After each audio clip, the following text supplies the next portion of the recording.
சமீபமாக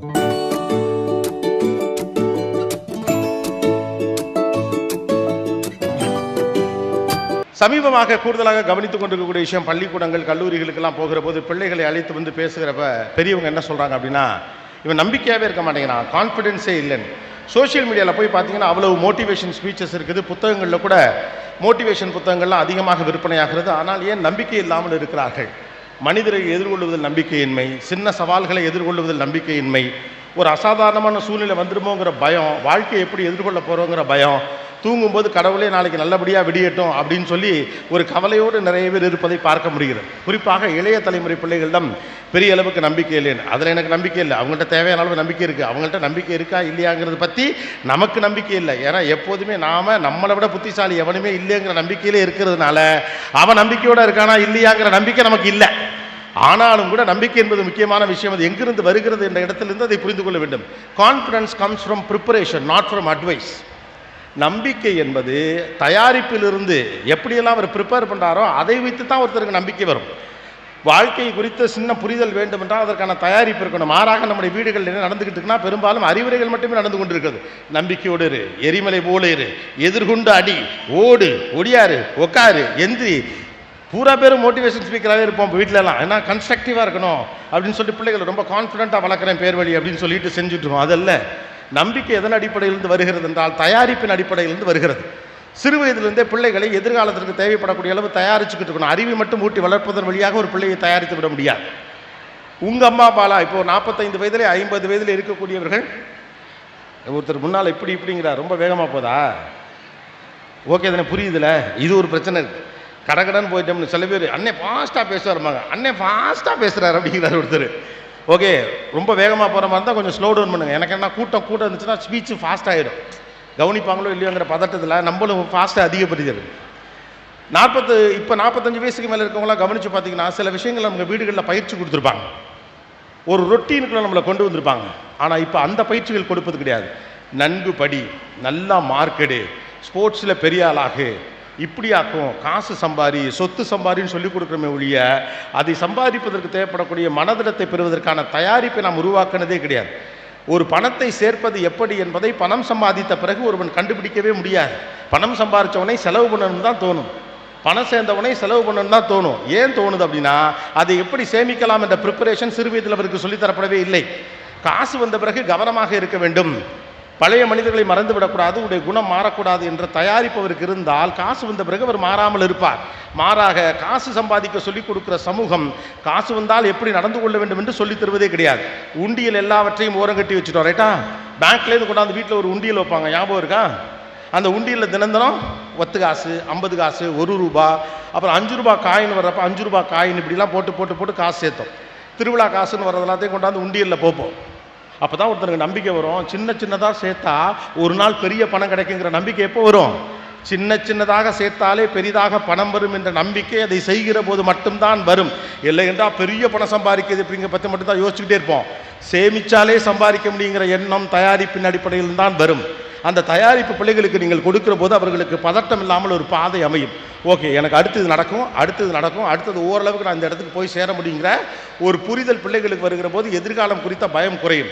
எல்லோருக்கும் எதிர்காலம் குறித்த பயம் இருக்குது. முன்னாலலாம் கஷ்டப்படுறவங்களுக்கு தான் எதிர்காலம் குறித்த பயம் இருக்கும். இப்போ நல்லா இருக்கவனுக்கு எதிர்காலம் கொடுத்த பயம் இருக்குது, நல்லா படித்தவர்களுக்கு எதிர்காலம் கொடுத்த பயம் இருக்குது. லைஃப்பில் வெல் செட்டில்டு அப்படி நம்ம வெளியிலேருந்து வேடிக்கை பார்க்குற எல்லாட்டையும் பக்கத்தில் உட்காந்து போய் பார்த்தா இதெல்லாம் நிலைக்குமான்னு தெரியலேங்கிற பயமாக இருக்குது. வாழ முடியுமா என்ற பயம், வளர முடியுமா என்ற பயம், வளர்ந்து விட்டால் இது நீடிக்குமா என்ற பயம், நீடித்தால் இது நிலைக்குமா என்ற பயம், நிலைத்தால் செத்து போயிடுமாங்கிற பயம். மனுஷனுக்கு பயம், ஏன்னா ப்ரிப்பரேஷன் இல்லை. சூழ்நிலைகளை எதிர்கொள்வதற்கு தேவைப்படக்கூடிய துணிச்சலை உங்களுடைய தயாரிப்புகள் தான் தரும். அது எப்படிங்க தயாரிக்கிறது? இது மாதிரி நோட்டு போட்டு எழுதி வச்சு தயாரிக்கணுமா? கிடையாது. என்கிட்ட நிறைய பேர் கேட்பாங்க, நீயா நானாவுக்கு நீங்கள் எப்படி தயாரி செய்வீர்கள்? மகேஷ் கூட கேட்டிருக்கான், நீ எப்படி ப்ரிப்பேர் பண்ணுவ அப்படின்னு. மகேஷ்ட சொன்னது அல்லது பல பேர்ட்ட சொன்ன அதே தான் திரும்ப சொல்கிறேன். Preparation is one day process. அது ஒரு நாள் ப்ராசஸ் கிடையாது, it's a life time process. காலம் முழுக்க நீங்கள் தயாரித்து கொண்டே இருக்க வேண்டும். வேளாங்கண்ணிலேருந்து கிளம்பி நாகப்பட்டினம் வருகிற வழியிருவில் டிரைவர் அண்ணன் கூடயும் ஆர்ஐசார் கூடயும் நான் பேசிட்டு வந்ததில் கிடைச்ச தகவல் ஒரு ப்ராசஸ், அவ்வளவுதான். மூளை அதுக்கு நீங்கள் பழக்கினீங்கன்னா தயாரிப்பு தானாக நடந்து கொண்டே இருக்கும். ஆனால் எல்லாரும் என்ன பண்ணுறோம், கொண்டு போய் இறுக்கி கொண்டாந்து நிறுத்திப்படுறோம். எந்த தயாரிப்பு இல்லாமல் உன்னை படிக்க வச்சிடும், நீ வேலைக்கு போகணும், நீ வேலைக்கு போகிற சம்பாதிக்கணும், சம்பாதிச்சா வீடு கட்டணும், வீடு கட்டினா கல்யாணம் பண்ணணும், இதுக்கெல்லாம் எந்த தயாரிப்புமே கிடையாது. யாரோடும் பேச விடுறதில்லை, யாரோடையும் பழக விடுறது கிடையாது. அப்புறமா மூஞ்சியாக இருக்கிறான். எப்படி இருப்பான்? மனிதர்களை எதிர்கொள்வதற்கான பழக்கம் சிறு வயதிலிருந்து இருக்க வேணும். அதெல்லாம் சொந்தக்காரங்க வீட்டுக்கெல்லாம் அனுப்பி வைக்கிறது. It's a preparation. அத்தை வீட்டிலும் மாமா வீட்டிலும் அரையாண்டிலும் காலாண்டிலும் போய் தங்குகிற பிள்ளை வேறொரு வீட்டில் இருக்கிற போது எப்படி வாழ வேண்டும் என்ற யதார்த்தத்தை புரிந்து கொள்கிறார். It is a preparation. அவன் தான் நாளைக்கு அமெரிக்காவுக்கு படிக்க போனால் சங்கடம் இல்லாமல் உட்காந்து படிப்பான். சென்னையில் போய் ஹாஸ்டலில் தங்கி படிக்க சொன்னால் அவனால் படிக்க முடியும். நம் வீட்டில் கிடைக்கிற அனைத்தும் வெளியில் கிடைக்காது என்ற யதார்த்தம் ப்ரிப்பரேஷன்லேருந்து தான் வரும். நம்மளாம் பொத்தி வளர்க்க ட்ரை பண்ணுற மொழியை ப்ரிப்பேர் பண்ணுறதே கிடையாது. கான்ஃபிடென்ஸுங்கிறது நீங்கள் வச்சிருக்க பணத்தின் வழியாக உங்கள் பிள்ளைகளுக்கு கொடுக்க முடியாது. நீங்கள் வச்சிருக்கக்கூடிய சக்தியின் வழியாக உங்கள் பிள்ளைகளுக்கு கொடுக்க முடியாது. உங்கள் பிள்ளைகளை நீங்கள் தயாரித்தாலே ஒழிய அவர்கள் தகுதியான நம்பிக்கை மிக்க மனிதர்களாக மாறவே முடியாது. Let us prepare our kids to face the consequences, positivity or negativity, whatever it may be. Let us prepare our kids, not just in education. This is a point number one I just wanted to share you people. இரண்டாவது முக்கியமான விஷயம், life கொஞ்சம் போர் அடிக்கட்டும். இப்போ இது ஒரு பெரிய பிரச்சனை. Every other minute to be very கன்ஸ்ட்ரக்டிவாக இருக்கணும், ப்ரொடக்டிவாக இருக்கணும். சும்மா எவனாவது இருந்தானா அவனெல்லாம் எங்கே கொண்டு சேர்த்து போகிறான்? ஏன்னா உருப்படாத லிஸ்ட்டை கொண்டு சேர்த்துறாங்க. சத்தனே சும்மா தான் இருக்கட்டுமே, என்ன பிரச்சனை? எதையாவது செய்து கொண்டே இருக்க வேண்டும் என்ற ஏதாவது அவசியம் இருக்கிறதா? எதையாவது நீங்கள் செய்து கொண்டே இருக்கிற போது எதை சரியாக செய்ய வேண்டும் என்று உட்கார்ந்து யோசிக்கிறதுக்கான நேரம் கிடைக்காம போயிடும். எப்போதும் எதையாவது செய்து கொண்டிருக்க வேண்டும் என்ற அவசியம் இல்லை. போர் அடிக்கிறது ரொம்ப முக்கியம். லைஃப்பில் போர் அடிக்கிறது ரொம்ப, அதை ஹேண்டில் பண்ணுறது தான் கஷ்டம். போர் அடிக்கிறத யாருக்கு ஹேண்டில் பண்ண தெரியுதோ அவங்க தான் ஒரு குறிப்பிட்ட விஷயத்திலே பாண்டித்தியம் ஆவார்கள். ஒரு சயின்டிஸ்ட் எப்படி சக்சஸ்ஃபுல்லான மனுஷனாக இருக்கார்? செய்த விஷயத்தையே அவர் திரும்ப செய்கிறார். செய்த விஷயத்தையே திரும்ப செய்கிறார். முதல் முறை பிழை வருகிறது, இரண்டாவது முறை பிழை வருகிறது, மூன்றாவது முறை மொத்த பிழையும் மொத்தமாக வருகிறது. அதுக்கப்புறம் நாலாவது முறை இதை சரி செய்கிறார், ஐந்தாவது முறை ஓரம் கட்டுகிறார், ஆறாவது முறை நடக்காது என்ற முடிவுக்கு வருகிறார், ஏழாவது முறை நம்பிக்கை பிறக்கிறது, எட்டாவது முறை அடுத்த கட்டத்துக்கு போகிறார். ஆனால் செஞ்ச வேலையை தான் திரும்ப செஞ்சுக்கிட்டே இருக்கார். இப்போ எல்லாருக்கும் புதுசாக ஏதாவது பண்ணிக்கிட்டே இருக்கணும். எல்லாமே புது மாடலில் வேணும். கிரிக்கெட்டே பழைய கிரிக்கெட்லாம் கிடையாது. இப்போ 360 டிகிரி குப்பரை பூந்து அடிக்கிறாங்க, காலுக்குள்ளே விட்டு அடிக்கிறானோ. என்ன மேட்ச் எங்கே நடக்குன்னே தெரியல. போகிற போக்கிலலாம் கிரிக்கெட்டில் கோல்லாம் வந்துடும் போல் இருக்கு. திடீர்னு அம்பையருக்குலாம் கேட்ச் பிடிச்சாருன்னா அதுக்கு ஒரு விக்கெட். அப்படி ஏதாவது புதுசாக வாழ்க்கையில் நடந்துகிட்டே இருக்கணும். Don't expect surprises every other day. வாழ்க்கை ரொம்ப சாதாரணமானது. அது எப்போதும் கௌதம் மேனன் படத்தில் வருகிற மாண்டேஜ் காட்சிகளைப் போல எப்போதும் விருந்து கொண்டே இருக்கார். வருஷம் கல்யாணத்தன்னைக்கு, இப்போ கல்யாண நாள் அன்னைக்கு வீட்டுக்காரு வெளியில் கூட்டிகிட்டு போவாப்பில். 2வது வருஷம் ஒரு சேலை வாங்கிட்டு வருவாப்பில். 3வது வருஷம் மறந்துடுவாப்பில். இவ்வளோ தான் மனுஷ வாழ்க்கை. அந்த ஆள் 50 வயசு வரைக்கும் உங்களை சர்ப்ரைஸ் பண்ணணும்னு சொல்லிக்கிட்டே இருக்கிறதுக்கு என்ன வர? எப்படி? அப்படியெல்லாம் முடியாது. எப்போதும் ஒருத்தர் சர்ப்ரைஸ் பண்ணிட்டுலாம் இருக்க முடியாது. உங்களை குதூகலிக்கக்கூடிய விஷயங்களை செய்து கொண்டு தான் உங்கள் வாழ்க்கையை நீங்கள் மகிழ்ச்சியாக வைத்திருக்க முடியும் என்றால் உங்களுக்கு வாழ்க்கை மீது நம்பிக்கை இல்லை என்ற அர்த்தம். ஒரு சகஜமான வாழ்க்கையில் யாரால் சந்தோஷமாக இருக்க முடிகிறதோ அவர்தான் ஆசீர்வதிக்கப்பட்டவர். A normal life should give you happiness, not just surprises. Social மீடியாவை பார்த்துட்டு ஐயோ நீ பாய் ஃப்ரெண்டாக இருந்தப்ப இப்படி இருந்தா, நீ கேர்ள் ஃப்ரெண்டாக இருந்தப்ப இப்படி இருந்தா, அதான் பாய் ஃப்ரெண்டு, இது கேர்ள் ஃப்ரெண்டு. இப்போ 2 பேரும் புருஷன் பொண்டாட்டி, குடும்பம். அடுத்த கட்டத்தை நோக்கி நகர்த்தணும். பிள்ளை எங்கே படிக்க வைக்கணும் யோசிக்க வேண்டியிருக்கு, பிள்ளைக்கு என்ன செய்யணும் யோசிக்க வேண்டியிருக்கு, வீடு வாங்கணுமா, சொத்து வாங்கணுமா, கடன் அடைக்கணுமா, அப்பாவுக்கு மருத்துவம் பார்க்கணும், அம்மா பார்க்கணும், அக்காவை பார்க்கணும், தங்கச்சியை கல்யாணம் பண்ணி கொடுக்கணும், இவ்வளோ வேலைகள் இருக்குது. ஓகே, அப்போ வாழ்க்கையில் நடைமுறையில் சாதாரணமாக இருக்கக்கூடிய வழியாகவே சந்தோஷம் வரக்கூடிய அளவுக்கு பிள்ளைகளையும் உங்களையும் எளிமையாக வைத்துக் கொள்ளுங்கள். நீண்ட நாள் கழித்து பார்க்கிற ஒரு உறவினரை பார்க்கிற போது மகிழ்ச்சி வரணும், அவ்வளோதான். மகிழ்ச்சி என்பது மிகப்பெரிய அளவுக்கு சோஷியல் மீடியாவில் நீங்கள் பார்க்கக்கூடிய ஒரு மிகப்பெரிய அருவியின் முன்னால் நின்று கொண்டு குளித்து லிரில் விளம்பரம் பல படத்துலலாம் சின்ன பிள்ளையா இருக்க போகிறோம். அது மாதிரிலாம் போய் தான் மகிழ்ச்சியாக இருக்கிறதுக்கு அவசியம்லாம் இல்லை. வெளிநாட்டுக்கு டூர் போனால் தான் மகிழ்ச்சி வரும் அப்படி தான் இருந்தால், சின்ன விஷயங்களில் யாரால் மகிழ்ச்சியாக இருக்க முடிகிறதோ அவர் உள்ளுக்குள் மகிழ்ச்சியாக இருக்கிறார் என்று அர்த்தம். சின்ன விஷயங்களில் உள்ளுக்குள்ள மகிழ்ச்சியாக இருக்கு. நான் வந்தோடனே இந்த குழந்தைங்களாம் ஓடியாந்து ஃபோட்டோ எடுத்தாங்க, அது எனக்கு மகிழ்ச்சி. ஏன்னா பிள்ளை ஆசையாக வருதுங்க, உன் பேர் என்ன, எங்கே படிக்கிற, அது சின்ன விஷயந்தான். ஒரு குழந்தை வருது, அங்கேருந்து ஒரு அங்கிள் வர, அவர் மகேஷ் தான் சொன்னான், அண்ணே விட்டா அவர் மடியில் உட்காந்துருவார் போட்டிருக்கேன். இவனை பக்கத்தில் வச்சுக்கிட்டு சும்மா இருக்க முடியாது, சிரித்து தொலைச்சிருவோம் நம்ம. உங்களுக்கு எல்லா விஷயங்களும் மகிழ்ச்சி கிடைக்கிறது. மகிழ்ச்சி என்பதுக்கு டெம்ப்ளேட்டை ஃபிக்ஸ் பண்ணாதீங்க. இந்த உலகம் எதையெல்லாம் வணிக ரீதியாக உங்கள் தலையில் திணிக்கிறதோ அது அல்ல மகிழ்ச்சி. மகிழ்ச்சி என்பது உங்கள் தனி சம்பந்தப்பட்ட ஒரு விஷயம். சின்ன விஷயம் கூட உங்களை மகிழ்ச்சிப்படுத்தணும். அந்த அளவுக்கு மனதை இலகுவாக வைத்திருங்கள்.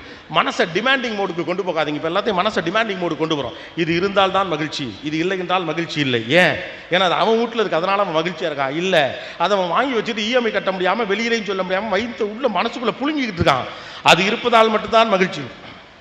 ஓஷோ அழகாக ஒன்று சொல்வார், இது இல்லாமல் இருக்க முடியாது என்று எதன் மீதும் பற்றுக்கொள்ளாதீர்கள். இருந்தால் பரவாயில்லை, இல்லாவிட்டாலும் பரவாயில்லை, அவ்வளவுதான். இது இல்லாமல் என்னால் இருக்க முடியாது என்று எதன் மீதும் பற்றுக்கொள்ளாதீர்கள். அப்படி இருந்தால் வாழ்க்கை ரொம்ப சுலபமாக இருக்கும். நிறைய ஆப்ஷன்ஸ் கிடைக்கும். ஏன்னா இது மட்டும் தான் என்னோட ஆப்ஷன், இது இல்லைன்னா என்னால் வாழ முடியாது நீங்கள் நினச்சிங்கன்னா உங்களுக்கு கிடைக்க வேண்டிய பல ஆப்ஷன் கிடைக்காது. இப்போ பிள்ளைகளுக்கு அப்படி தான், டாக்டரு, இன்ஜினியரு, ஆடிட்டரு, சயின்டிஸ்ட்னு ஏதோ ஒன்று சொல்லிடுறோம். இது இருந்தால் மட்டும்தான் உன்னுடைய வாழ்க்கையை வெற்றி அடையும். மகிழ்ச்சி தான் நல்லது, நான் இல்லைன்னு சொல்லவில்லை. ஆனால் அவருக்கு வேறொரு இன்ட்ரெஸ்டும் இருக்கா அப்படிங்கிறத நீங்கள் கவனிக்கணும். இதை செய்தால் மட்டும்தான் உன்னால் மகிழ்ச்சியாக இருக்க முடியும், இவ்வளவு பணம் சம்பாதித்தால் மட்டும்தான் உன்னால் மகிழ்ச்சியாக இருக்க முடியும் அப்படிலாம் ஒன்றும் கிடையாது. மகிழ்ச்சி என்பது தனிநபர் சம்பந்தப்பட்ட விஷயம். நீங்கள் மிகப்பெரிய மனிதராக பார்க்கக்கூடியவர் எளிதில் மகிழ்ச்சி அடையக்கூடிய மனிதராக இருப்பார். சின்ன விஷயத்திற்கு மகிழ்ச்சி அடைய பழகுங்கள், அதற்கு பழக்குங்கள். பெரிய விஷயத்தின் வழியாக மட்டும்தான் மகிழ்ச்சி கிடைக்கும் என்று பிள்ளைகளுக்கு சொல்லாதீர்கள். நீங்களும் அப்படி வாழாதீர்கள். கொஞ்சம் போர் அடிக்கட்டும் பரவாயில்லை, போர் அடிக்கிறதன் வழியாகத்தான் ஒருத்தன் பாண்டித்தியன் பெறவே முடியும். 2000 பக்கம் உள்ள ஒரு நல்ல வரலாற்று நாவலை நீங்கள் படிக்க வேண்டும் என்றால் உங்களுக்கு போர் அடிக்கும். ஏன்னா அந்த காலகட்டத்தில் நம்ம வாழலை. ஆனால் அதை படிக்கணுங்கிற உத்வேகம் தான் உங்களை அதை படிக்க வைக்கும். போர் அடிக்கும் தான், 5 நாள் டெஸ்ட் மேட்ச் பார்க்குறது போர் அடிக்கும் தான். அதெல்லாம் உங்கள் மனதை காம் டவுன் பண்ணி பொறுமையாக ஒரு விஷயத்தை அணுகிறதுக்கான பக்குவத்தை தரும். பிள்ளைகளுக்கு போர் அடிக்காமல் பார்த்துக்கோங்க. என்கேஜ் பண்ணிக்கிட்டே இருக்கணும் அவசியம் இல்லை. செத்த நேரம் சும்மா இருங்கிற வார்த்தை மிக அற்புதமான வார்த்தை என்னை பொறுத்த வரைக்கும். செத்த நேரம் சும்மா இரு, சும்மா இருக்கட்டும், என்ன பண்ணுறது, தேமேன்னு இருங்க, பிரச்சனை இல்லை. மோட்டு வலையை பார்த்துக்கிட்டு உட்காந்துருக்கவன் தான் இன்றைக்கி பெரிய பொறுமைசாலி, அவன் தான் அறிவாளியும் கூட. ஏன்னா அப்படியே உட்காந்து யோசிச்சுட்டு இருக்க 1000 விஷயம் மண்டைக்குள்ள ஓடும், 1000 விஷயத்தை அவனால் யோசிக்க முடியும். எல்லா நேரமும் எப்போதும் ப்ரொடக்டிவாக இருக்க வேண்டும் என்ற அவசியம் இல்லை, அது ஒரு குற்றமும் இல்லை. சண்டே அன்னைக்கு லீவு, வீட்டில் 1 மணி நேரம் சாப்பிட்டுட்டு தூங்குனாலே ஏதோ தவறு செய்து விட்டதை போல உங்கள் மனது குற்றமாக இருக்கிறது என்றால் நீங்கள் போர் அடிக்க உங்களை கற்றுக்கொள்ள வைக்கவில்லை என்று அர்த்தம். போர் அடிக்க பழகுங்க. போர் அடிக்கிறதுனா செஞ்ச விஷயத்தை திரும்ப செய்யணும். ஒரு விஷயத்தை தொடர்ச்சியாக செய்வதன் வழியாக போர் ஏற்படும். அதை கடக்கிறவன் தான் ஜெயிப்பான், அதை கடக்கிறதுக்கு பழகணும். போர் அடிச்சுன்னு வேற ஒன்றுக்கு போயிருது, போர் அடிச்சுன்னு வேற ஒன்றுக்கு போகிறது, போர் அடிச்சுன்னு வேற ஒன்றுக்கு போயிருது. என்னையே கேட்பாங்க, 19 வருஷமா நீ என்ன நடத்துறீங்களோ உங்களுக்கு போரே அடிச்சது இல்லையா? உங்களுக்கு தான் அது 19 வருஷம், எனக்கு வாரம் அது புதுசு. எனக்கு வாரம் அது புதுசு. காலையில் எபிசோடு புதுசு, மத்தியானம் எபிசோடு புதுசு, எனக்கு எல்லாமே புதுசு தான்.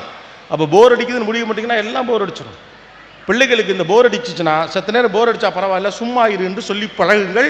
ஏன்னா எக்கச்சக்கமான டிவைசஸும் எக்யூப்மெண்ட்ஸும் சுற்றி நம்மளை பெரிய அளவுக்கு கையில் உள்ள பிடிச்சி வச்சிருக்கிறதுனால கவனமாக இருங்கள். 3வது முக்கியமான விஷயம், இலக்கை நோக்கி ஓடுகிற போது மானை போல இருங்கள். அது என்ன மானை போய், மான் ஒரு பலசாலியான ஒரு மிருகம் இல்லையே அப்படின்னு நம்ம நினைக்கலாம். நீங்கள் இந்த டிவிலெலாம் பார்த்துருக்கீங்களா? முன்னாலெலாம் எப்போதுமே சிங்கம் அடித்து சாப்பிட்றது தான் காட்டுவாங்க, புலி வேட்டையாடுறது தான் காட்டுவாங்க, சிறுத்தை கடிக்கிறது தான் காட்டுவாங்க. இப்போல்லாம் நிறைய மீடியாவில் நிறைய விஷுவல்ஸ்லாம் வர பிறகு தான் தெரியுது, ஒரு சாதாரண சின்ன மிருகம் சிங்கத்திட்ட சண்டைக்கு போகிற காட்சியை இன்றைக்கி நம்மளால் பார்க்க முடியும். ஒரு சாதாரண பறவை நம்ம நினச்சிட்டு இருக்கிறது உள்ளே புகுந்து முதலையோட தலையில் கொத்திட்டு எந்திரிச்சு போயிட்டே இருக்கு. அதெல்லாம் முன்னால் நமக்கு விஷுவலாக கிடச்சதில்லை. அரிதாக கிடைக்கிற விஷுவலில் அதிகாரம் மிக்கக்கூடிய சிங்கம், புலியும் சிறுத்தையும் வேட்டையாடுகிற காட்சிகளையும் நான் பார்த்துருக்கோம். நீங்கள் அந்த மாதிரி டிஸ்கவரி மாதிரி சேனல் அல்லது விலங்குகள் பற்றி நல்லா காட்டக்கூடிய சேனல்களை போய் பாருங்கள். நான் ஒரு காட்சி பார்த்தேன், ஒரு சிறுத்தை ஒரு மானை விரட்டுகிறது, ஓடிக்கிட்டே இருக்கு அந்த மான். அது என்னென்னமோ முடி பார்க்குது, சிறுத்தையால் முடியாமல் ஒரு இடத்துல அப்படி நகர்ந்து போயிடு. எனக்கு ஆச்சரியமாக இருந்துச்சு. நான் போய் இன்டர்நெட்லாம் செக் பண்ணி பார்த்தேன், சிறுத்தையுடைய வேகம் என்ன, மானுடைய வேகம் என்னன்னு கம்பேர் பண்ணவே முடியலை. இருப்பதிலே வேகமாக ஓடக்கூடியது சிறுத்தைங்கிறாங்க. சிறுத்தை என்பது மிக வேகமாக ஓடக்கூடிய விலங்கு. அதோடு ஒப்பிடுகிற போது மானால் அந்த அளவுக்கு வேகமாக ஓட முடியாது. மானாலும் வேகமாக ஓட முடியும் என்றாலும் கூட சிறுத்தை அளவுக்கு ஓட முடியாது. ஆனாலும் சிறுத்தையில இருந்து மான் எப்படி தப்பிக்கிறது யோசிச்சு பாருங்க. ஒரு கட்டத்துக்கு மேலே ஓடிட்டு டக்குன்னு அப்படியே லெஃப்ட் எடுத்து ரைட் வாங்கி அது பாட்டுக்கு இண்டிகேட்டர் போட்டு போயிடுது சிறுத்தை. ஏன் இது போயிடுச்சு? ஆழமாக உட்காந்து யோசிச்சு பார்த்தீங்கன்னா ஒன்று தான், சிறுத்தைக்கு இந்த மான் இல்லைன்னா இன்னொரு மான் இருக்கு, ஆப்ஷன் இருக்கு. மானுக்கு ஒரே ஆப்ஷன் தான், தப்பிச்சே ஆகணுங்கிற option. When there is no option that you will survive. மானுக்கு ஆப்ஷனே கிடையாது, போனது தான். இன்னொரு உயிர் எக்ஸ்ட்ரா உயிரெலாம் குளோனிங்லாம் ஏலாம் வச்சு அங்கே ஒன்றுலாம் இல்லை, நான் ஒத்த ஆள் தான், தப்பிச்சே ஆகணும். ஆனால் சிறுத்தை மனசில் என்னன்னா எதுக்கடா ஓடி களைச்சிக்கிட்டு டயர்டாக இருக்கு, இல்லைன்னா என்கிட்ட இன்னொரு மான் இருக்குது, அந்த மான் இல்லைன்னா இந்த மான் எந்த சொந்த மான் அப்படின்னு இன்னொரு மானை பிடிச்சிட்டு போகலாம். It's an option. ஆனால் இலக்கை நோக்கி ஓடுகிற போது ஆப்ஷனில் திங்க் பண்ண பழகுங்க. இலக்கை நோக்கி ஓடுறப்பெல்லாம் நம்ம டயர்டாகிறதுக்கான ரீசன் என்னன்னா, நம்ம மைண்டில் இன்னொரு ஆப்ஷன் வரும், இதை தொங்குறதுக்கு அதை பிடிச்சி தொங்கலாயா, இதை பண்ணுறதுக்கு அதை பிடிச்சி பண்ணலாம். நோ, இதுதான் இலக்கென்று நீங்கள் தீர்மானித்து விட்டால் அதை நோக்கி போங்க. அதில் நீங்கள் தோல்வி அடைகிற போது இலக்கை கைவிடாதீர்கள், செயல்முறையை மாற்றுங்கள், அவ்வளவுதான். When you are trying to reach some destination, if it is not working out, change the approach towards the destination, but not the destination. உங்கள் இலக்கை மாற்றக்கூடாது, இலக்கை அடைவதற்கான வழியை மாற்றுங்கள், இலக்கை அடைவதற்கான செயல்முறையை மாற்றுங்கள். அதே நேரத்தில் இன்னொரு விஷயத்தில் கவனமாக இருங்க. நடக்கவே நடக்காத ஒரு விஷயத்தை பிடிச்சி தொங்கிக்கிட்டே இருக்காதுங்க. இது நடக்கவே நடக்காதுன்னா விட்டுட்டு போங்க. ஈகோவெல்லாம் இருக்கவே கூடாது. தேவையில்லாமல் ஒரு விஷயத்தை பிடிச்சிட்டு அது விடாமுயற்சி நீங்களே பேரெல்லாம் வச்சுக்கிட்டுலாம் இருக்கக்கூடாது. அது நடக்காது என்று உங்களுக்கு தெளிவாக தெரியும், அது தேவையில்லாது என்று உங்களுக்கு தெளிவாக தெரிந்த பிறகு அதை தொட்டு விட்டோம் என்ற ஒற்றை காரணத்திற்காக அதை தொடர வேண்டும் என்ற எந்த அவசியமும் கிடையாது. அது ஒர்க் அவுட் ஆகாது, நடக்கவே நடக்க போறதில்லை, அது தேவையும் இல்லை என்று முடிவெடுத்து விட்டால் அதை விட்டு வெளியே வந்து விடுங்கள். சில இடத்துல சிறுத்தையா இருங்க, சில இடத்துல மானா இருங்க. ஆப்ஷனே இல்லைனா மான் மாதிரி ஓடுங்க, ஆப்ஷன் இருக்குன்னா சிறுத்தை மாதிரி ரெஸ்ட் எடுத்து ஓடுங்க, அவ்வளவுதான். சிறுத்தையாக இருக்க வேண்டிய இடத்துல சிறுத்தையாக இருங்கள், மானாக இருக்க வேண்டிய இடத்துல மானாக இருங்க. அதனால life is of a purpose. ஒரு கதை ஒன்று சொல்லுவாங்க, ஆப்பிரிக்கா காட்டில் காலை ஒரு சிங்கம் எழுந்திருக்கிறது ஒரு மானை வேட்டையாட. ஆப்பிரிக்க காட்டில் காலை ஒரு சிங்கம் எழுந்திருக்கிறது ஒரு மானை வேட்டையாட. அதோட பர்பஸ் அவ்வளவுதான். காலைல எந்திரிச்ச உடனே எங்கேயாவது ஒரு மான் கிடைக்குமா, கங்காரு கிடைக்குமா, கங்காரு அங்கே கிடைக்காது. ஒரு மான் கிடைக்குமா, இல்லை ஒரு சின்னதாக ஏதாவது விலங்கு கிடைக்குமா, அக்கார்டிங் டு த பசி அது ஒன்றா தேடும். காலையில் எந்திரிச்சோடனே ஒரு மான் என்ன யோசிக்கும், எந்த சிங்கத்திட்டையும் சிக்கிறப்படாரா இன்னைக்கு, கடவுளே காப்பாத்து அப்படின்னு வடிவேல் சொல்லிட்டு போகிற மாதிரி சிறுத்தைக்கிட்டேயோ சிங்கத்துக்கிட்டேயோ தன்னை விட பலம் பொருந்திய மிருகத்திடமோ இரையாகி விடக்கூடாது. Everybody have a purpose. ஆனால் ஒன்று இருக்கு, பசிக்கு துரத்துறவனை விட உசுருக்காக ஓடுறவன் ஓட்டம் தான் வேகம்.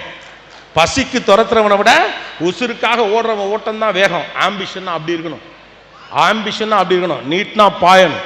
பிள்ளைங்களுக்கு அந்த ஸ்பேஸை பில்ட் பண்ணி கொடுங்க. அதுக்காக வெறி பிடிச்சதனமா அதான் சொல்ல, இதில் ஒரு பேலன்ஸும் இருக்கணும். சில நேரங்கள் இது மாதிரி ஊக்குவிப்பு பேச்சுக்களை சொல்லல வெறி பிடித்தனமா வீட்டில் போய் மொங்குன்னு குத்துறாங்க. கோபி என்ன சொன்னாரு, நீ உடனடியாக செய்து விடு அப்படின்னு. ஏன்னா உலகத்தில் ஈஸி உத்தரவு போடுறது தான் இல்லையா.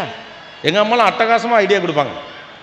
நான்லாம் சின்ன பிள்ளையா இருக்கப்ப, ஏன்னா அவங்க வீட்டுக்குள்ளே இருந்து தானே சொல்கிறாங்க, நீ என்ன பண்ணுற, நேராக கடைக்கு போகிற, நேராக கடைக்கு போகிறோம் இருந்தால், ஏன்னா நமக்கு தெரியாதுல்ல, நேராக நீ கடைக்கு போகிற, கடைக்கு போயிட்டு கடைக்கார்ட்ட எங்கள் அம்மா சொன்னாங்கன்னு சொல்லி, எதே காசு கொடுத்தா தரப்போகிறான், எங்கள் அம்மா சொன்னாங்க நான் கடைக்கார்ட்ட சொல்லணுமா, அப்படி சொன்னோன்னே எவ்வளோ பயந்துருவாங்க.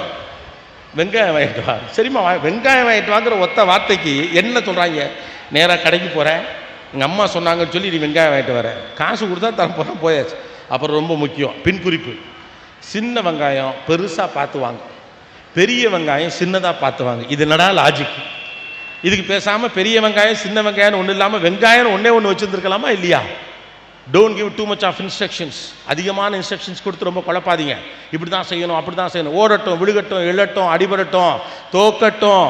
சின்ன வயசில் தோத்துட்டா பெரிய வயசில் ஜெயிச்சிருவானுங்க.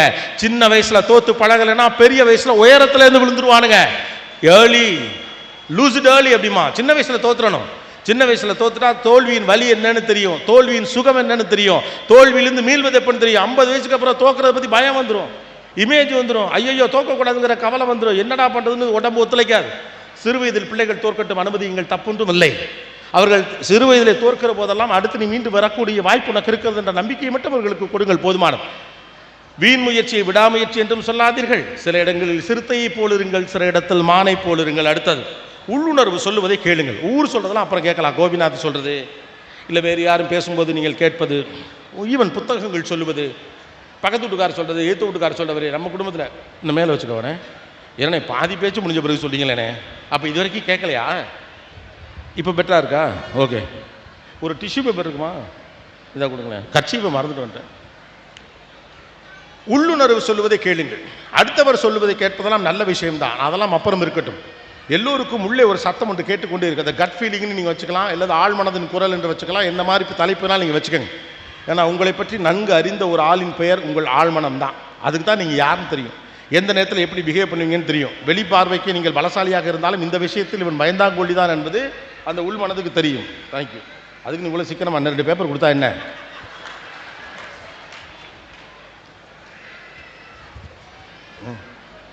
அங்கே யாருக்கோ தேவைப்படுது போட்டு ரைட்டு, பேப்பரை வேஸ்ட் பண்ணக்கூடாது தான்.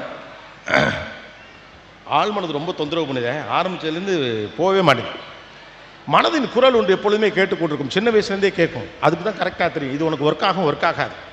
இந்த மாதிரி இவன் கெட்டவன் கூட பழகாதுன்னு சொல்லும், இவன் உன்ட்ட காரியத்துக்காகத்தான் பழகிறான், கவனமாக இரு அப்படின்னு சொல்லும். டே உன்னை ஏற்றி விட்றாண்டா, உசுப்பேற்றி விட்றாண்டா, காது கொடுக்காதன்னு அது சொல்லும். இனி செய்து கொண்டிருப்பது தவறென்று அது சொல்லும். இந்த அளவுக்கு மேல் நீ சாப்பிடாதே என்று சொல்லும். இந்த விஷயத்தை நீ கன்சியூம் பண்ணாதே என்று அது சொல்லும். தேங்க்ஸ் தம்பி, அடேப்பா ஒரு வார்த்தை கொடுத்துட்டாப்ல. நம்ம நாட்டோட பிரச்சனை இது, ஒன்று கிடைக்காது, கிடைச்சதுன்னா என்ன விடுறதுனே தெரியாது, மொத்தமாக கிடைக்கும். ஆழ்மனது தான் உங்களுடைய பர்சனல் செக்ரட்டரி, அதுக்கு உங்களை பற்றி நல்லா தெரியும். It give you indications. சின்ன வயசில் பிள்ளைகள்கிட்ட ஆழ்மனது சொல்கிறத கேட்க பழகுங்க. ஆனால் நம்ம பிரச்சனை என்ன தெரியுமா, ஆழ்மனதாவது அதாவது உர்றா, நான் சொல்கிறத கேளு, அதிகாரம் தான் பெருசு என்று நினைக்கிறீர்கள். ஆழ்மனதான் ரொம்ப எம்பத்தட்டிக்காக இருக்கும். என்னை காப்பாற்றுறது அதனுடைய முதல் வேலை, என்னை சரி பண்ணுறது தான் என்னுடைய முதல் வேலை.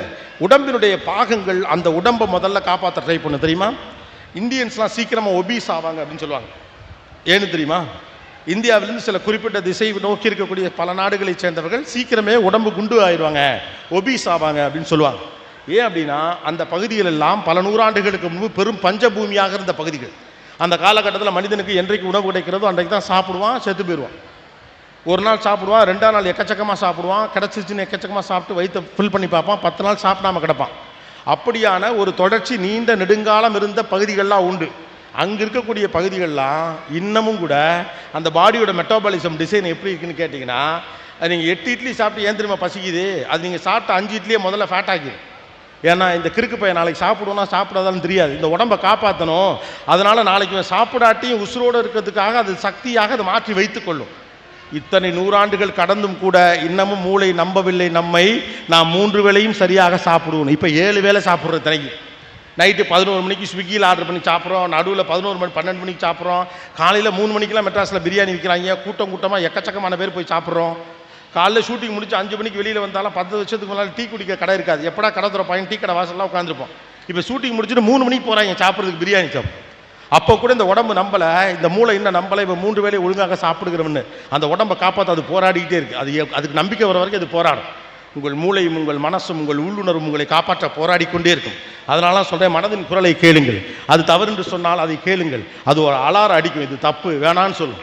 சாப்பிட்டுட்டு இருக்கல போதும்னு சொல்லும், இன்னைக்கு நைட்டு பரோட்டா வேண்டான்னு சொல்லும், இவன் கூட சேராதுன்னு சொல்லும், இவன் கூட சேருன்னு சொல்லும், இதை படின்னு சொல்லும், இதை படிக்காதுன்னு சொல்லும். கடைசியாக ஒரு முறை மட்டும் இதை நான் செஞ்சுக்கிறேன், உங்கள் மனசோட நீங்கள் சண்டை போடுறப்ப சனியை முடிச்சவனே வேணாண்டா, இது கடைசி முறை, நீ 100 தடவை சொல்லிட்டா கடைசி முறைன்னு ஒன்று கிடையவே கிடையாது, இதுலேருந்து வெளியில் போன்னு இது சொல்லும். உன் அறிவுக்கும் புத்திக்கும் ஒத்துக்கொள்ளாத இடத்தில் ஒரு நிமிடமும் நீ தங்காது என்றது உங்களை இதை அறிவுறுத்தும். மனதின் குரலை கேட்க பழகுங்கள். உங்கள் மனதை விட சிறந்த ஆலோசனை உங்களுக்கு யாராலும் தர முடியாது. மற்றவெல்லாம் உங்ககிட்ட கேட்டு உங்ககிட்ட சொல்கிறவன் தான் இல்லையா, அது மட்டும்தான் உங்களை புரிஞ்சு உங்ககிட்டே பேசுகிறாள். அந்த அலாரம் அடிக்கிறதுக்கு ஒரு காலகட்டம் இருக்குது, ஒரு கட்டத்துக்கு மேலே அதுவும் கடுப்பாயிடும். என்ன அடி அடித்தாலும் கேட்க மாட்டேங்கிறான்னு அதுக்கப்புறம் அதை சொல்கிறது நிறுத்திடும். அதை சொல்கிறத நிறுத்தின பிறகு ஊரில் எவன் சொன்னாலும் கேட்கறதுக்கான மைண்டே இருக்காது. ஆழ் மனதின் குரலை கேட்க தயாரில்லாதவர் எவர் குரலையும் கேட்க தயாராக இருக்கவே மாட்டார். ஆழ் மனதின் குரலை கேட்பதற்கு ரெடியாக இருங்கள். உங்கள் மனதையும் மூளையும் பத்திரப்படுத்தக்கூடிய வேலையை அது சரியாக செய்து கொண்டே இருக்கிறது. That call the cut feeling. Respect that. உள்ளுணர்வு உங்களுக்கு ஒன்று சொல்லுகிற போது அதை செய்யுங்கள். கவனமாக இருங்கள், அதை மதியுங்கள். யாரோ சொல்வதை கேட்பதை விட 100 புத்தகங்கள் சொல்வதை கேட்பதை விட முதல் முக்கியமானது உங்களுடைய ஆழ்மனது சொல்வதை கேட்பதற்கான தயாரிப்பை நீங்கள் வைத்துக் கொள்வது தான். அது பெரும்பாலும் உங்களுடைய வழக்கமான சிற்றின்பங்களுக்கு எதிராகத்தான் பேசும். உங்களுடைய சிற்றின்பங்களுக்கு எதிராகத்தான் உங்களுடைய ஆழ்மனது பேசும். ஏன்னா ஆழ்மனதுக்கு உங்களை நல்லா வச்சுக்கணுங்கிறது மட்டும்தான் ஆசையாக இருக்கும்.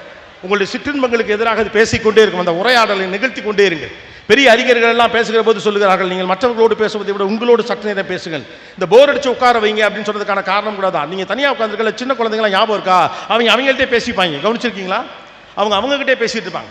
குழந்தைகள் கனவிலே பேசுவார்கள். தேவதைகள் அவர்களோடு வந்து பேசுவதாக ஒரு நம்பிக்கை உண்டு. மனிதர்களோடு மட்டுமே பேசுவதல்ல உரையாடல். மனிதன் தன்னோடு பேசுவது பெரு உரையாடல், தன் ஆள் மனதோடு பேசுவது ஒரு உரையாடல். பார்க்கறதுக்கு கொஞ்சம் பைத்தியம் மாதிரி அது தெரிஞ்சாலும் கூட பரவாயில்ல, தனி ரூமில் உட்காந்துக்கிட்டாவது நீங்கள் ஆள் மனதோடு பேச பழகுங்க.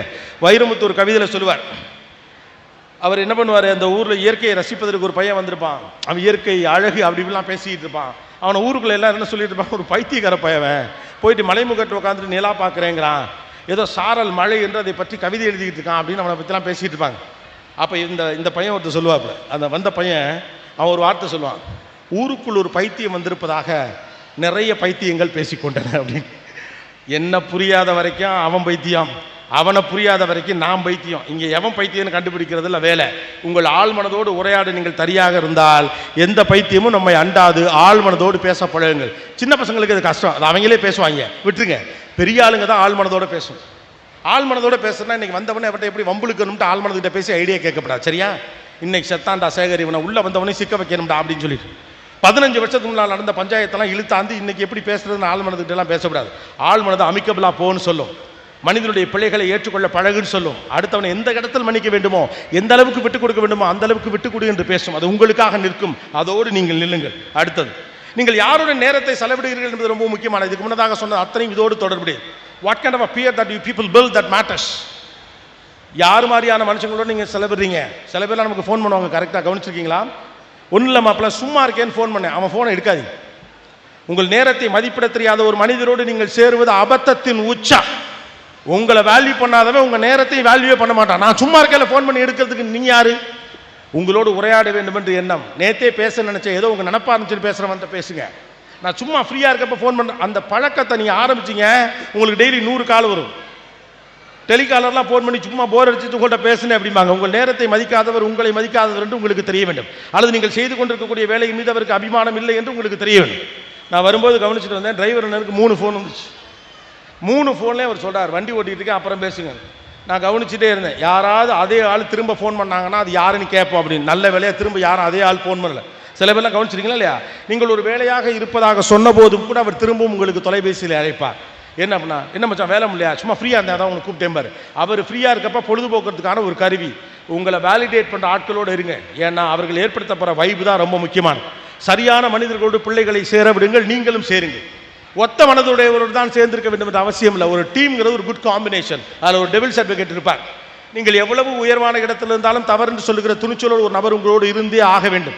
உங்களை எப்போதும் உசுப்பேற்றி கொண்டு நீங்கள் செய்வது தான் சரி என்று சொல்லக்கூடிய ஆட்களோடு தான் பழக வேண்டும் என்று நமக்கு தோன்றினாலும் கூட தவறை தவறென்றும் சரியை சரி என்றும் சொல்லுகிற சரியான நபர் ஒருவர் உங்களோடு இருந்தால் போதுமானது. உங்களை உசுப்பேற்றி விடுகிற ஒருவரும் உங்களுக்கு தேவையில்லை. அவன் தான் நல்ல நண்பனும் கூட. அவர்கள் தரக்கூடிய விஷயங்கள் அந்த மாதிரியான சர்க்கிள் இருக்குல்ல, அந்த சர்க்கிள் பேசுகிற விஷயங்கள் தான் அவங்க மனசில் ஏறப்போடும். அவர்கள் இலக்கியம் பேசினால் உங்கள் மண்டையில் இலக்கியம் ஏறும். அரசியல் பேசினால் அரசியல் ஏறும். காசிப் பேசினா காசிப் தான் ஏறும். கண்டதை கடிதத்தை பேசினா அதுதான் மனசில் ஏறும். மைண்டு செட் ஆகுறதுங்கிறது சரியான நபர்களோடு சேர்ப்பதா. உங்களுக்கு சம்மந்தப்பட்டவர்களே சில பேர் இருக்கலாம். ஒரு கேரக்டர் இருப்பார், அவரை பார்த்தாலே ஒரு மாதிரி நல்லா இருக்கும். உங்கள் குடும்பத்தில் கூட இப்படி ஒருத்தர் இருப்பார், உங்கள் நண்பரில் கூட ஒருத்தர் இருப்பார். அப்படி இல்லைன்னு நினைக்காதீங்க, நீங்கள் போய் கவனிங்க. ஒருவேளை நீங்களே கூட அதுவாக இருக்கலாம். அவர் உங்களோடு பெரிதாக பேச வேண்டிய அவசியம் இல்லை, உங்களோடு உரையாட வேண்டிய அவசியம் இல்லை, உங்களுக்கு அறிவுரைகள் சொல்ல வேண்டும் என்ற அவசியமும் இல்லை. ஆனால் அவர் உங்களோடு இருந்தாலே மகிழ்ச்சியாக இருக்கும். இவங்கெல்லாம் தான் எனர்ஜி கிவர்ஸ்னு பேர், நமக்கு சக்தியை தரக்கூடியவர்கள். அப்படிப்பட்ட மனிதர்களோடு சேர்ந்து கொள்ளுங்கள். அவர்களிடம் நீங்கள் பணிந்து போவதில் எந்த தவறும் கிடையாது. நீங்கள் நன்றாக இருக்க வேண்டும் என்று நினைக்கக்கூடிய மனிதர்கள் நீங்கள் பக்கத்தில் இருந்தாலே நீங்கள் நன்றாக இருக்க முடியும். மாறாக எப்பொழுதும் தவறான விஷயங்களை பேசி உங்கள் மூளையை குழப்பிக் கொண்டே இருக்கக்கூடிய மனிதர்கள் உங்களுடைய ப்ராசஸிங் லிமிட்ஸை டிஸ்டர்ப் பண்ணிக்கிட்டே இருப்பாங்க. அவங்கள்ட்ட நீங்கள் கவனமாக இருங்க. அவங்களால் எந்த ஆதாயம் உங்களுக்கு கிடைத்தாலும் பரவாயில்லை, அவர்களை வந்து நீங்கள் வெளியே வருவது தான் புத்திசாலித்தனம்.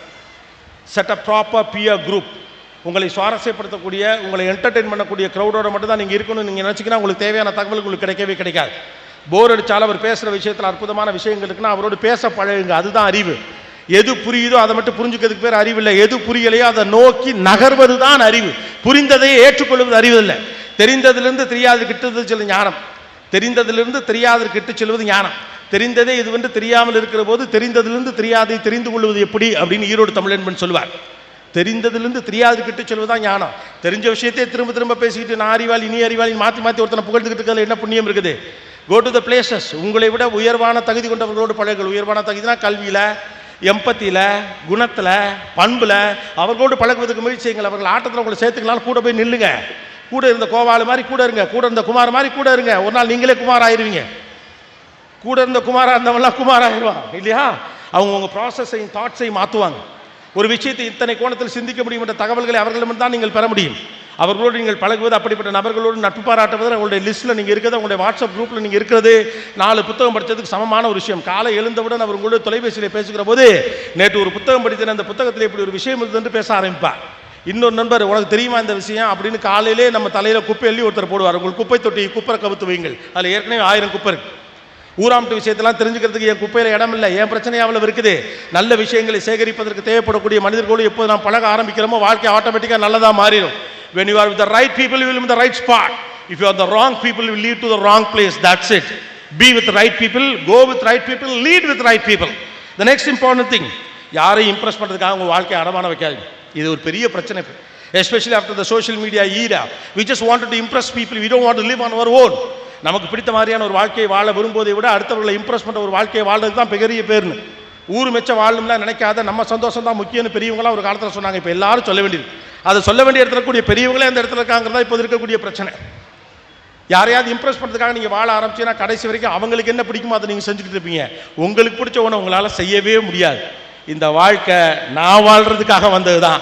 யாரையோ இம்ப்ரெஸ் பண்ணுறதுக்காக என் வாழ்க்கையை நான் அடமான வைக்க முடியாது. கடைசியில் நீங்கள் அவங்களை இம்ப்ரெஸ் பண்ணி என்ன பண்ண போகிறீங்க? உன்னை தோக்கடிச்சிட்டேன் பாரு, நீங்கள் ஒரு டயலாக் பேச முடியும். இல்லை மிஞ்சி போனால் சரிப்பா போப்பான்னு தாள் சொல்ல போகிறார். இதுக்கு எதுக்கு வேண்டாம் இருப்பா பிள்ளைய பேர் காண்டாமிருக்கன்னு பேர் வச்ச கதையாக 10 வருஷம் அந்த ஆள் இம்ப்ரெஸ் பண்ணுறதுக்கு மேலே பார்த்துட்டு இருக்கணும். அதுவும் பிடிச்சவங்களை இம்ப்ரெஸ் பண்ணுறது கூட நம்ம கவலைப்படுறது கிடையாது. பிடிக்காதவங்களை இம்ப்ரெஸ் பண்ணுறதுக்கு தான் அவளை ட்ரை பண்ணும். நம்ம குடும்பத்தில் ஒரு சித்தப்பாவோ மாமாவோ இல்லை பக்கத்து வீட்டுக்காரோ யாரோ பணக்காரோ ஒருத்தர் நம்மளை அவமானப்படுத்தியிருப்பாரு, அந்த ஆள் இம்ப்ரெஸ் பண்ணி அசத்தி காட்டுறான் பாருன்னு. இதான் அவங்க வாழ்க்கையுடைய நோக்கம். அப்படியா தம்பி, வெரி குட் இருந்தாலும் போயிட்டே இருப்பான். எதுக்காக நம்ம திட்டம்னே தெரியாமல் இருந்தாலும் போயிட்டு இருப்பாரு. இதுக்காக நீங்கள் ஏன் போராடிட்டு இருக்கீங்க? When you try to impress someone else that you will not live your own life and it is not at all necessary. இந்த பேச்சை கூட நான் உங்களை இம்ப்ரெஸ் பண்ண பேசலாம் ட்ரை பண்ணவே இல்லை. என் மனசில் பட்டதை உங்கள்கிட்ட பேசணும், அவ்வளோ மட்டும்தான். இம்ப்ரெஸ் ஆனால் ஆயிக்கங்க, ஆவாட்டி போங்க, அது பிரச்சனை கிடையாது. The purpose will not get solved when you are trying to impress people. அது ஒரு காலகட்டம். Impress yourself. ஆஹா என்னடா கலகிட்டேன். இந்த பேச்சு முடிஞ்சு நான் காரில் போகிறப்ப என் மனைவி கிட்ட போன போட்டு நல்லா பேசிட்டேன் நான் சொல்லிட்டேனா, இந்த பேச்சு நல்ல பேச்சு, அவ்வளவுதான். வேற வேலிடேஷன் எனக்கு வேண்டியது கிடையாது. என் மனசுக்கு அது தெரியும். ஓ நல்லா இருந்துச்சு, எப்படி இருந்துச்சு. வந்தவொடனே மகேஷ்ட கேட்டேன், என்ன மாதிரிடா, எப்படிடா க்ரௌட்னு. அண்ணே என்ன நல்ல விஷயம் பேசினாலும் கேட்பாங்கண்ணே, அருமையாக உட்காந்து கேட்குறாங்க. நான் அந்த ஆடியன்ஸ் எல்லாம் செக் பண்ணிப்போம், எப்படி ஆனாட்கள் என்னமான விஷயங்கள் விரும்புகிறாங்க, இதெல்லாம் அடிப்படையில் தெரிஞ்சுக்கிறது. ஆனால் உங்களை இம்ப்ரெஸ் பண்ணணுங்கிறதுக்காக ஒரு பேச்சை நான் பேச ஆரம்பிச்சேன்னா உங்கள்கிட்ட பேச வேண்டிய விஷயம் விலகு விட்டு போயிடும். உங்களுக்கு என்னெல்லாம் சொன்னால் கைத்தட்டுவீங்களோ அதை மட்டும் நான் பேசிக்கிட்டே இருப்பேன். உங்களை கைத்தட்ட வைக்கிறது எனக்கு வேலை இல்லை. நீங்கள் கைத்தட்டாட்டி உள் மனசுக்குள்ள என்ன திட்டினாலும் உங்கள்கிட்ட உண்மையை சொல்றது மட்டும்தான் வேலை. இந்த இடம் என்பது நீங்கள் எனக்கு கொடுத்த இடம். இந்த இடத்தில் நின்று கொண்டு உங்கள் கைத்தட்டலை பெறுவதை விட நீங்கள் கொடுத்த இடத்திற்கு விசுவாசமாக நிற்க வேண்டும். அப்படிதான் நம்ம பேச்சு கொஞ்சம் அப்படிதான் கேட்கும்போது சில நேரத்தில் எரிச்சல்லாம் வரும். ஏன் அப்படி திட்டா நம்மள அப்படிலாம் தோணும். அப்போ தப்பா தோணும். வீட்டுக்கு போய் மல்லாக்கப்படுத்து விட்டத்தை பார்த்து யோசிக்கிறப்ப தம்பி சரியாத்தான் சொன்னான்னு தோணும். அப்போ தோணுனா போதும், இப்போ தோணுங்கிற அவசியம்லாம் கிடையாது. நிறைய விஷயங்கள்லாம் சொல்றதுனால எனக்கு பின்னால் ஒளிவட்டம் இருக்கு, நான் பெரிய அறிவாளி அப்படிலாம் இல்லை. இந்த தவறுகள் எல்லாத்தையும் முன்னாலே செஞ்ச அனுபவசாலின்னு வேணா நம்ம வச்சுக்கலாம். ரைட்டா? நிறைய விஷயங்களை சொல்லுவதற்கான விஷயங்கள் தகவல்களை தெரிந்து கொண்டு மட்டும் இல்லை, நான் செஞ்சது நீ செய்யாது அப்படிங்கிற இடத்துல தான். So that be with right people, go with right people, lead with right people. And next one is don't try to impress anyone else. Life is for you. The very purpose of life is living. வாழ்வதின் அடிப்படை நோக்கம் என்பது வாழ்வது மட்டும்தான். மகிழ்ச்சியாக வாழ்வதற்கு என்ன உண்டோ அதை செய்யுங்கள். உங்களுக்கு பிடித்த விஷயத்தை செய்து நீங்கள் மகிழ்ச்சியாக வாழ்வதுதான் வாழ்வின் அர்த்தமே ஒழிய யாரோ ஒருவர் உங்களை பார்த்து பெருமைப்பட வேண்டும், பொறாமைப்பட வேண்டும் என்பதற்காக உங்கள் வாழ்க்கையை அடமானம் வைப்பது அபத்தத்தின் உச்சம். அது உங்களையும் தொந்தரவு பண்ணும், உங்கள் குடும்பத்தையும் தொந்தரவு பண்ணும். கடைசி வரைக்கும் யாருமே நிம்மதியாக இல்லாமல் கடைசியில் கையில் ஒரு பட்டம் இருக்கு, நான் இதை செஞ்சேன் போனேன் வந்தேன், அவ்வளோ மட்டும்தான் இருக்கு. அடுத்தது, உங்கள் சொந்த எண்ணங்களைப் போல உங்களை யாராலும் தொந்தரவு செய்ய முடியாது. B clear about your thoughts. இந்த அவன் சொல்லிட்டான் இவன் சொல்லிட்டான் நம்ம வருத்தப்படுறதை விட நம்ம எண்ணங்கள் நம்மளை துன்புறுத்துறது இருக்குல்ல, அதை விட காம்ப்ளிகேட்டட் உலகத்தில் கிடையாது. ஏன்னா அடுத்தவங்களுடைய விஷயத்தை நம்ம பெருசாக கண்டுக்க மாட்டோம். யாரோ ஒருத்தர் இப்படி சொல்லிவிட்டாரு அப்படின்னு நமக்கு சில பேர் மேலே கோவம்லாம் இருந்தாலும் கூட நம்முடைய எண்ணங்கள் நம்மளை போட்டு வதைக்கிற வதை இருக்குல்ல, அதான் முக்கியம். அது உங்களை பயமுறுத்தும், கவலைப்பட வைக்கும். இப்போல்லாம் இந்த சோஷியல் மீடியாலாம் சில நேரத்தில் பார்த்துருக்கேன், செம்ம ஃபன்னாக அதை போடுவாங்க. நீங்கள் என்ன பண்ணுவீங்க? நான் ஒன்றும் பண்ண மாட்டேன், நானே ஓவராக யோசி நானே என்னை போட்டு வருத்திப்பேன். அந்த வேலை மட்டும் தான் நான் பார்த்துட்ருப்பேன். இந்த ஓவர் திங்கிங்லாம் நிறுத்துங்க. உலகம் ஒன்றும் தலையில் குப்பரை போட்டலாம் யாரையெல்லாம் புரட்டிடாது. அவ்வளோ மோசமாலாம் யாருக்கு எதுவும் நடந்துடாது. வாழ்க்கை மீது உங்களுக்கு நம்பிக்கை இல்லைன்னா உங்களுக்கு வாழ்க்கை முழுக்க நெகட்டிவான சிந்தனைகள் எண்ணங்கள் வந்துக்கிட்டே இருக்கும். தேவையில்லாமல் கவலைப்படுவதை நிறுத்திவிட்டு வந்தால் கவலை வந்தால் சரி செய்வது எப்படி என்று யோசியுங்கள். உங்கள் எண்ணங்கள் தான் உங்களுடைய மிகப்பெரிய சிக்கல். சந்தோஷமாக இருக்க முடியும் நீங்கள் நினச்சா நீங்கள் சந்தோஷமாக இருக்கலாம், கவலையாக தான் இருக்க முடியும் நீங்கள் நினச்சிங்கன்னா கவலையாக தான் இருப்போம். ஏன்னே தெரியல ஒரு மாதிரி இருக்குன்னு சொல்கிறதுக்கான காரணம்னா என்னென்னா உங்கள் எண்ணங்கள் சரியாக இல்லை. அதனால தான் சொன்னேன், what you consume is much more important. நீங்கள் தேவையில்லாத விஷயங்கள்லாம் மண்டைக்குள்ளே ஏற்றிக்கிட்டே இருந்தீங்கன்னு வச்சுக்கலாம், அந்த மைண்டு ஒன்று ப்ராசஸ் பண்ணி உங்களுக்கு ஒரு அவுட்புட் தந்துக்கிட்டே இருக்குது. அதனால தான் சொல்கிறேன், what you consume is important. வயிற்றுக்கு ஒரு உணவை சாப்பிடுகிற போது ஒரு சின்ன கான்ஷியஸ்னஸ் நமக்கு இருக்குது. நைட்டு அதிகமான எண்ணெய் பலகாரம் சாப்பிடக்கூடாது, காலைல நெஞ்சு கரிச்சல் வரும், ஒரு கான்ஷியஸ்னஸ் இருக்கா? ஒரு குறிப்பிட்ட வயது பிறகு நைட்டு கடினமான உணவுகளை சாப்பிடக்கூடாது, காலையில் பாத்ரூம் போகிறப்ப கஷ்டமாக இருக்குன்னு ஒரு கான்ஷியஸ்னஸ் இருக்கா? ரோட்டில் போகிறப்ப ஒரு சின்னதாக கான்ஷியஸ்னஸ் இருக்கா? நடு ரோட்டில் போகக்கூடாதுப்பா, ஆப்போசிட்டில் போகக்கூடாதுப்பா, ஒன் வேலை போகக்கூடாதுப்பா, ஹெல்மெட் போட்டுட்டு போன மாதிரி ஒரு கான்ஷியஸ் இருக்கா? ஆனால் நீங்கள் பார்க்கிற கேட்கிற படிக்கிற விஷயங்கள் பற்றி உங்களுக்கு என்ன கான்ஷியஸ் இருக்குது? எனக்கு என்ன கான்ஷியஸ்னஸ் இருக்குது? சும்மா ஃபோன் எடுத்துகிட்டு இப்படி ஓட்டுறோம், அப்படி போகுது, எதோ போகுது, ஒரு டான்ஸு போகுது, ஒருத்தன் மாடியிலேருந்து குதிக்கிறான், ஒருத்தன் கத்தியை விட்டு கொள்றான், ஒரு காக்கா வந்து உட்காந்துருக்குது, ஒருத்தன் சும்மாவே செத்த நேரம் உட்காந்துருக்கான். பிரெயின் எல்லாத்தையும் எடுத்துக்கும். ஏன்னா பிரெயின் என்ன நினைக்கும் அப்படின்னு கேட்டால், நீங்கள் பார்க்குற எல்லாமே ஏதோ தேவை நிமித்தம் அதை பார்க்கிறீர்கள்னு கொச்ச கொச்ச கொச்ச கொச்ச கொச்ச கொச்சன்னு உள்ள அப்படி இடியாப்ப மாதிரி இருக்கும் மண்டை. யோசிச்சு பாருங்க, ஒரு கிளாரிட்டியோடு இருக்கக்கூடிய தாட்டில் இருக்கக்கூடிய இப்போ நம்ம சிந்தனை எப்படி இருக்குது, எக்கச்சக்கமான இன்ஃபர்மேஷன்ஸ் உள்ளே இருக்குது, எதுக்குமே அர்த்தம் இல்லை. ப்ராசஸே பண்ண முடியாது, சம்மந்தம் இல்லாத கண்டென்ட், அர்த்தமே இல்லாமல் இருக்கும். எல்லாம் மண்டையில் போய் உட்காரும். நம்ம நினச்சிட்டு சும்மா டைம் பாஸுக்கு பார்த்துட்டு கூட கிடையாது. அது உங்கள் சிந்தனையை மாற்றக்கூடிய வல்லமை கொண்டது. நீங்கள் பார்க்கக்கூடிய கன்சியூம் பண்ணக்கூடிய ஒரு விஷயம். சும்மா ஜாலியாக சாப்பிட்டேன்னா சாப்பிட முடியாதுல்ல, வயிறு கோளாறு பண்ணிடும்ல. அப்போ சும்மா ஜாலியாக பார்க்குறேன்னு சம்மந்தம் இல்லாத விஷயங்கள் எல்லாத்தையும் நீங்கள் பார்த்தீங்க, சம்மந்தம் இல்லாத விஷயத்தை படிச்சிங்க, சம்மந்தம் இல்லாத விஷயத்தை கேட்டீங்க, சம்மந்தம் இல்லாத ஆளுங்க சொல்கிறதெல்லாம் உள்ளே வாங்கிக்கிட்டீங்கன்னா மண்டை அதை ப்ராசஸ் பண்ணிகிட்டே இருக்கும். when it was busy with processing unnecessary things, how that your brain will process the necessary things. சரியான விஷயத்தை எப்படி ப்ராசஸ் பண்ணும்? ஒரு கம்ப்யூட்டரில் 500 GB இருக்குது அப்படின்னா, C:னுக்குன்னு இவ்வளோ GB ஒதுக்குறானுங்க. கம்ப்யூட்டர் ஃபைல்ஸ் ஆப்ரேட் பண்ணுறதுக்கு ஒரு இடத்த விட்டு வைக்கணும்ல, அப்போ தான் கம்ப்யூட்டர் வேகமாக வேலை பார்க்கும். மண்டை முழுக்க தகவலாக இருக்குது, அது என்னன்னே மண்டைக்கே தெரியலைன்னா அது தேவையான விஷயத்தை எப்படி ப்ராசஸ் பண்ணும். ஸோ இம்பார்ட்டன்ட் திங் இஸ் உங்கள் சொந்த எண்ணங்கள் சரியாக இருக்க வேண்டும் என்றால் நீங்கள் மனதுக்குள் அனுப்பக்கூடிய விஷயங்கள், மூளைக்கு அனுப்பக்கூடிய செய்திகள் மிக சரியானதாக இருக்க வேண்டும். அதில் கவனமாக இருங்க. அதான் சொல்லுவாங்க, தேவையில்லாத பார்க்காத, கண்டதை பார்க்காத, கேட்காதெல்லாம் சொல்கிறதுக்கான ரீசன் என்னன்னா, அவை உங்கள் எண்ணங்களின் தாட் ப்ராசஸை மாற்றும். கிளாரிட்டி ஆஃப் தாட் இல்லாமல் போகும். கிளாரிட்டி ஆஃப் தாட் இல்லாதப்போ குழப்பம் வரும். குழப்பம் வரப்போ என்னமோ போல இருக்கும். என்னமோ போல இருந்தால் என்னதுக்கு இப்படி இருக்குன்னு தோணும். ஏதாவது நடக்குமோன்னு பயமாக இருக்கும். நாளை காலையில் உசோட இருப்போமான்னு இருக்கும். நல்லா இருக்க உடம்புல ஏதாவது நோய் வந்துச்சான்னு தோணுது. எல்லாமே அன்னெசரி இன்ஃபர்மேஷன்ஸை மூளையில் நீங்கள் லோட் பண்ணுறப்ப அது ப்ராசஸ் பண்ணி டயர்டாக வரதுனால இருக்குது. Keep the brain open. சந்தோஷமாக வச்சுருங்க. தேவையான இன்புட்டை மட்டும் கொடுங்க. இந்த உலகத்தில் நம்ம தேவையான விஷயத்தை தெரிஞ்சு வச்சுருக்கோன்னா தேவையில்லாத விஷயத்த தெரியாமல் வச்சுக்கணும். தப்பு கிடையாது. எதுக்கு அவ்வளோ இன்ஃபர்மேஷன் நமக்கு? Why do we load it with unnecessary information? Load with the right proper information that will affect your system, that will affect your process, that will affect your thought process.